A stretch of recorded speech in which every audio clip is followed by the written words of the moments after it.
En este video vamos a ver la historia, la vida de uno de los asesinos en serie más terrible, más escalofriante que existió en la década de los 70. Theodore Robert Bundy, más conocido como Ted Bundy, nacido en Cowell, Barrington, Vermont, 24 de noviembre de 1946, fue un asesino en serie estadounidense que secuestró, violó y asesinó a decenas de mujeres jóvenes durante la década de 1970 y posiblemente mucho más antes. Sus víctimas lo encontraban atractivo y carismático y Bundy aprovechó esto para ganarse su confianza. Por lo general se acercaba a ellas en lugares públicos y fingía estar discapacitado o herido, o fingía ser una figura de autoridad. Y esto es lo más enfermo que hacía este hombre, y es que a veces visitaba los lugares donde habían ocurrido los asesinatos durante horas y cuidaba del cadáver y tenía relaciones sexuales con él hasta que la descomposición o destrucción por animales salvajes hacía imposible cualquier interacción posterior. Decapitó al menos a 12 de sus víctimas y guardó algunas de las cabezas en su apartamento durante un tiempo como recuerdo. Y es que en algunas ocasiones simplemente irrumpió en residencias y mató a golpes a las víctimas mientras dormían. Infancia. Hijo biológico de un veterano de la Fuerza Aérea a quien nunca conoció y de Louis Cowell, vivió sus primeros 4 años en casa de sus abuelos maternos. Durante ese tiempo creyó que sus abuelos eran sus padres y que su madre era su hermana mayor. En 1950, Ted y su madre se mudaron a Tacoma, Washington, con otros familiares, debido al maltrato de su abuelo materno a su abuela y su madre. Instalados en Tacoma, Louis conoció a Johnny Culpeper Bundy, un cocinero del ejército con el que se casó en mayo de 1951 y del cual Ted posteriormente adoptaría el apellido. El matrimonio tuvo 4 hijos, pero Ted nunca creó un lazo afectivo con el marido de su madre. Bundy como colegial en 1965. Después de graduarse en la escuela secundaria en 1965, Bundy estudió en la Universidad de Puget Sound durante un año antes de trasladarse a la Universidad de Washington para estudiar idiomas chinos. En 1967 tuvo una aventura con una compañera de clase de la Universidad de Washington a quien le dieron varios nombres falsos en las biografías de Bundy. Generalmente Stephanie Brooks, seudónimo de Diane, una joven de una familia acomodada. Brooks fue el sueño hecho realidad de Bundy, pero 2 años después ella se graduó en psicología y finalizó la relación por considerar que su pareja era indiscreta y carecía de objetivos claros en la vida. Bundy nunca superó la ruptura y se obsesionó con ella, manteniendo contacto a través de cartas en un intento de reconquistarla. A principios de 1968, abandonó la universidad y consiguió una serie de trabajos con salario mínimo. También se ofreció como voluntario en la oficina de Seattle de la campaña presidencial de Nelson Rockefeller y se convirtió en conductor y guardaespaldas de Arthur Fletcher durante su candidatura a vicegobernador de Washington. Paralelamente inició una relación de 5 años con Elizabeth Klopfer, seudónimo de May Anders, una divorciada con una hija pequeña. Sin embargo, Klopfer desconocía que su novio había estado saliendo con una chica de San Francisco, California, con la que se seguía escribiendo cartas. A mediados de 1970, Bundy se centró en la orientación a objetivos y se volvió a matricular en la Universidad de Washington, esta vez con especialización en psicología. Fue un estudiante aplicado y con buenas notas en la universidad, donde se graduó como psicólogo en New York. Durante el siguiente año todo fue bien. Envió solicitudes de admisión a escuelas de derecho y estuvo involucrado en actividades comunitarias. Incluso obtuvo una condecoración de la policía de Seattle por salvar a un niño de 3 años de morir ahogado. También se relacionó con figuras importantes del Partido Republicano.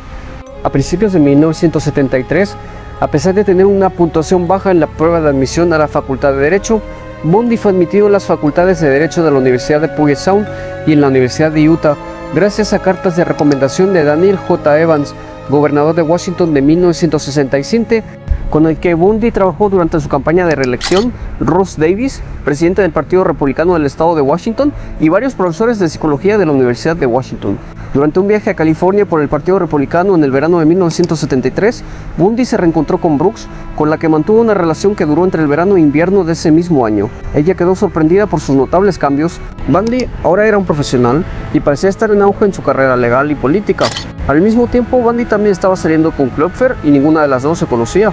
En el otoño de 1973 fue admitido al Instituto de Derecho de UPS, Universidad de Puget Sound, y continuó persiguiendo a Brooks, quien también voló a Seattle varias veces para estar con Bundy. En un momento, los dos hablaron sobre el matrimonio y Bundy le presentó a Brooks a Ross Davis como su prometida. Al final, Bundy la abandonó sin que ella volviera a saber nunca más de él. Durante este tiempo, Bundy comenzó a faltar a sus clases de derecho y en abril de 1974 dejó de asistir a clases por completo, mientras que las mujeres jóvenes de la zona comenzaron a desaparecer. Antes de comenzar a asesinar, perpetró una serie de hurtos en casas y comercios. El 4 de enero de 1974, entró en la habitación de la universitaria Johnny Lenz, de 18 años, a quien golpeó con una barra de hierro y Al día siguiente, la joven fue hallada malherida y sobrevivió con un daño cerebral permanente. Bundy tenía entonces 27 años. En la noche del 31 de enero de 1974, atacó a la estudiante de psicología de la Universidad de Washington, Linda Ann Healy, de 21 años. Bundy entró a su dormitorio, la dejó inconsciente con un golpe y la sacó de la escuela. Nadie notó la ausencia de la joven hasta el día siguiente. La policía no estableció ninguna conexión entre las dos agresiones y tampoco se hicieron mayores pruebas ni estudios de la escena del crimen. Comienzo de los asesinatos de Ted Bundy. Asesinatos en Washington. Entre febrero y julio de 1974 desaparecieron varias universitarias y madres jóvenes. Se calcula que fueron 8 víctimas a las que atacó de noche hasta que comenzó a hacerlo de día. La policía había iniciado una investigación y contaba con descripciones que apuntaban a un hombre que solicitaba ayuda a chicas que jamás volvían a ser vistas. El individuo tenía la particularidad de ir cargado con libros y llevar un brazo enyesado o en cabestrillo. También hubo testigos que observaron a un hombre que solía tener problemas para arrancar su Volkswagen, el cual había sido visto dando vueltas por el sitio donde desaparecieron 2 de las jóvenes asesinadas. El 12 de marzo, Donna Manson, de 19 años, fue vista por última vez mientras iba a un concierto de jazz en el campus de la universidad en la que estudiaba. El 17 de abril, Susan Rancourt, de 18 años, caminaba por los jardines del Central Washington State College cuando desapareció. El 6 de mayo, desapareció Roberta Parks, de 20 años, quien había quedado con unas amigas para tomar café. Nunca llegó a su destino.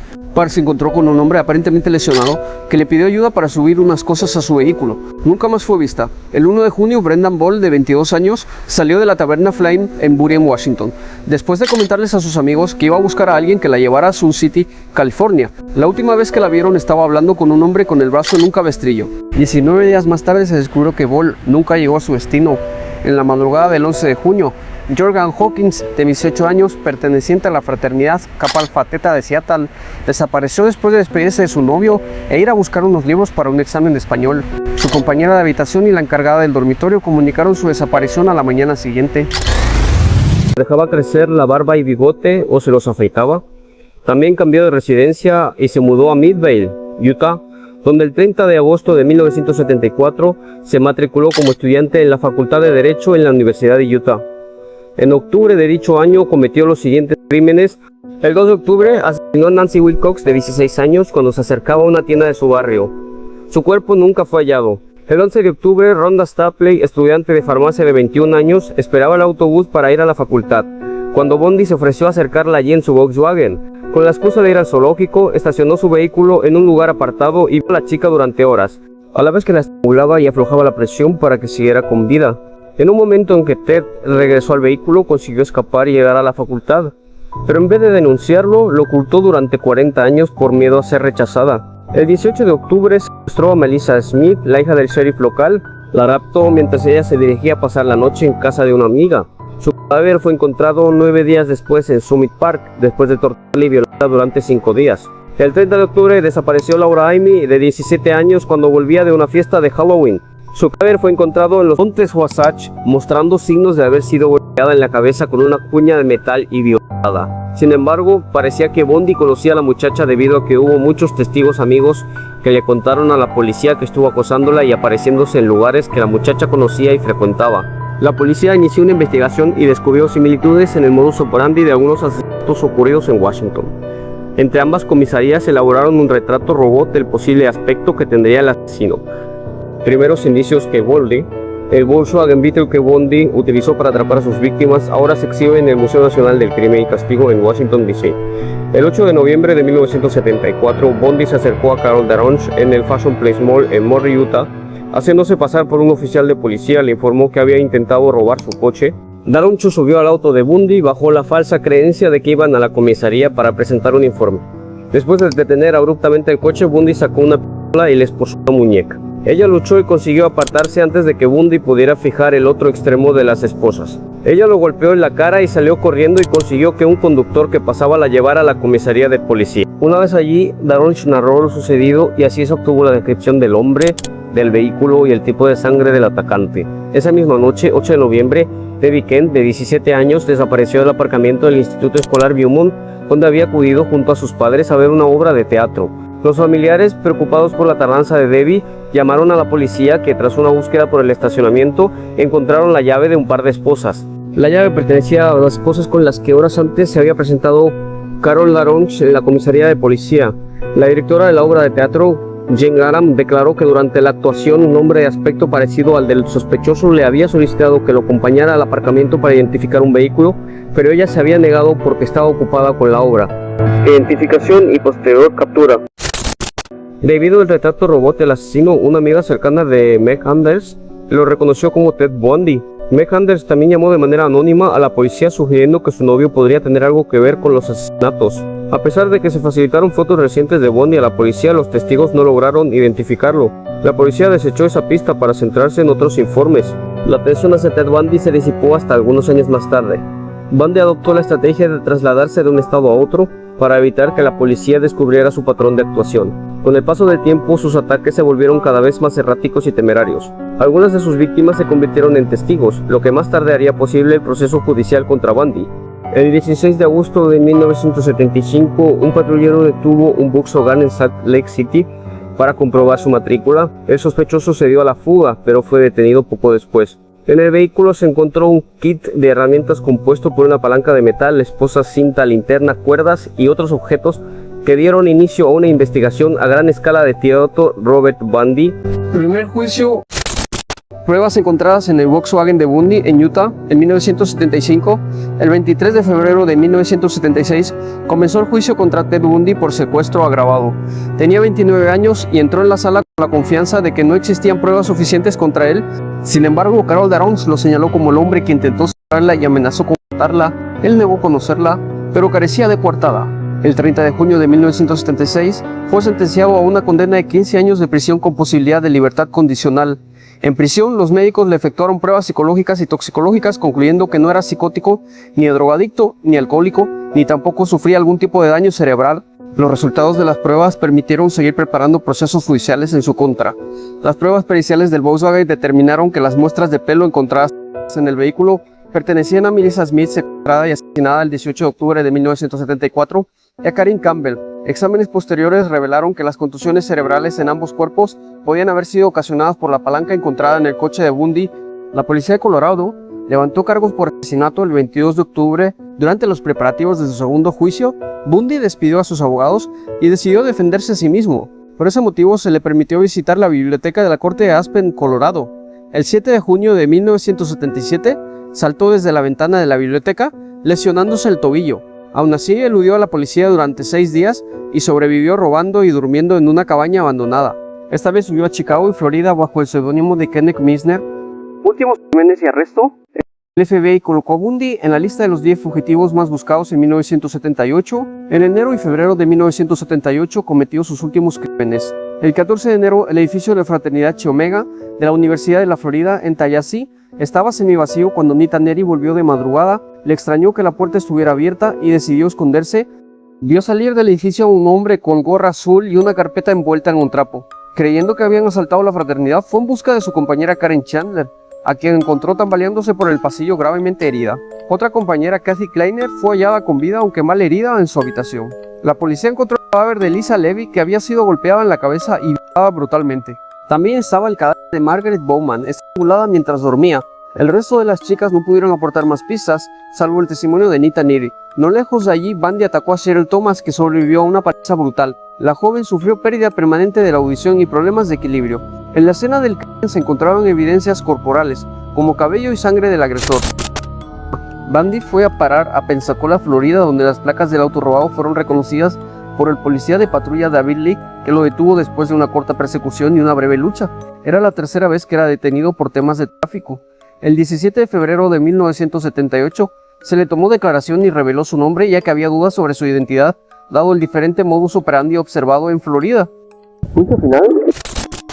El 25 de junio de 1979, en Miami, Florida, se le juzgó por los crímenes de la fraternidad Chi Omega. Fueron nombrados como los delitos de la década y tuvieron tal impacto en la opinión pública que hicieron que gran parte de los estadounidenses consideraran a Bundy como la encarnación del mal. Bundy prescindió de abogado y se defendió a sí mismo, pero las evidencias contra él serían aplastantes. Primero fue el testimonio de Nita Neary, que lo señaló como el hombre al que vio salir de la fraternidad con una gorra puesta. Después subió al estrado el odontólogo Richard Subiron, quien determinó que las marcas de dientes encontradas en el cuerpo de Levy coincidían con la dentadura de Bundy. Testigos de cargo y descargo fueron llamados por ambos lados, incluyendo a Louis Bundy para la defensa. Bundy lloró durante el testimonio de su madre, una muestra de emoción fingida. Al jurado se le permitió escuchar los detalles del secuestro de Darroch el 24 de julio de 1979. Tras 6 horas y media de deliberación, el jurado lo declaró culpable. Él escuchó el veredicto sin mostrar ninguna emoción. A diferencia de su madre, quien suplicó piedad, Bundy afirmó ser víctima de una farsa, de un juicio injusto y abusivo, por lo que no tenía que pedir clemencia por algo que no había cometido. El juez Coward lo sentenció a la pena de muerte en la silla eléctrica por los asesinatos de Lisa Levy y Margaret Bowman. En su último día llamó a su madre y rechazó su última comida. Fue electrocutado en la silla eléctrica el 24 de enero de 1989 y declarado muerto a las 07:16 am. Tenía 42 años. Fue incinerado y sus cenizas fueron esparcidas en la cordillera de las Cascadas. Bundy usaba y abusaba de su encanto personal y no dudó en utilizar esta capacidad en su lucha por retrasar su final. Resaltando tal rasgo, el criminólogo Robert Ressler estima que Bundy se favoreció, dado que la prensa interpretó mal aquel encanto personal suyo. Señala que, a diferencia de la imagen que de él brindaban los medios de comunicación, este no era el Rodolfo Valentino de los asesinos en serie, sino un hombre brutal, sádico y pervertido.